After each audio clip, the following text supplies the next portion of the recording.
Осталось меньше 2 месяцев до старта 6-х по счету международных спортивных игр «Дети Азии» в Якутске. Как ожидают организаторы, для участия в столицу прибудут 4300 спортсменов, тренеров и членов команд, свыше 700 судей из 40 стран Азии. Якутск готов принять такое большое количество участников и уже определил все места проведения соревнований и размещения гостей. Во многих спортивных объектах, где пройдут соревнования, полным ходом идут ремонтные работы. Одним из спортивных объектов игр станет спорткомплекс «Мадун», который уже с начала апреля приступил к ремонтным работам. Здесь в 2 просторных залах пройдут соревнования по пауэрлифтингу, настольному теннису и такому национальному виду спорта, как масс-рестлинг. На все ремонтные работы Министерство спорта республики выделило спорткомплексу 5 миллионов рублей. В этом зале пройдут соревнования по настольному теннису на 5 столах, и также пройдут соревнования по нашему национальному виду спорта масс-рестлинг на 2 помостах.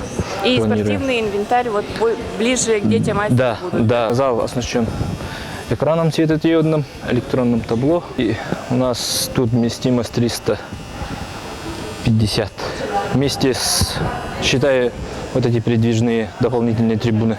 С 1 июня мы закрываем этот зал на покраску.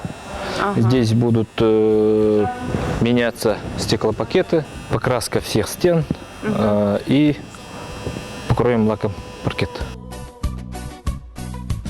В этом зале у нас пройдут соревнования по пауэрлифтингу и соревнования по шашкам. Здесь уже проведена покраска зала, как видите, заменены люстры, проводка.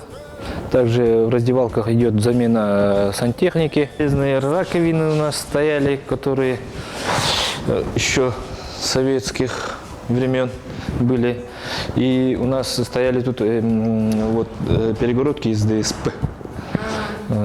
ДСП при влажности, сами понимаете, быстро проходит негодность. Вот, поменяли на бетонный и кафель обновили. Также обновили на пластиковые трубы и новые смесители. Это специально для ног, предусмотренное в спортивных объектах, это обязательно. Спорткомплекс «Мадун», он известен тем, что все сюда приходят спортом заниматься, да? Как сейчас люди не жалуются? Конечно, мы заранее провели работу с населением, оповестили, что начиная уже мая объект будет закрыт на ремонт.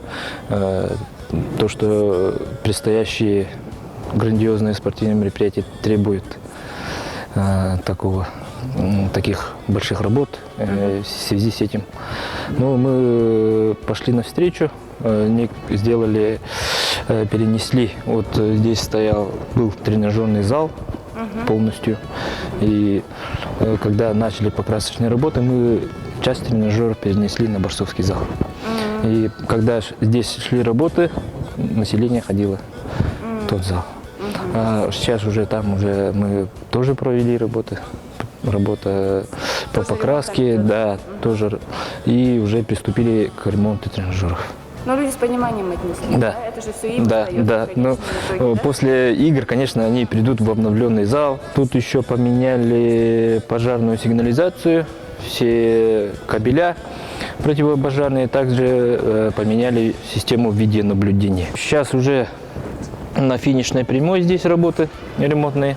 На этой неделе помоют, сделают генеральную уборку и уже приступят к лакокрасочным покрытиям. С 1 по 15 июня у нас еще будут работы прилегающей территории. Замена бордюров, покраска. Объект должен полностью сдаться 15 июня. 15 июня? Да. Будет комиссия. Успеваете? Успеваем. У нас все договора заключены, подрядчики уже работают. Отставания от графика нет. Напомним, что очередные игры «Дети Азии» стартуют 5 июля. Надежда Ефимова, Николай Необутов, ЕСЯ.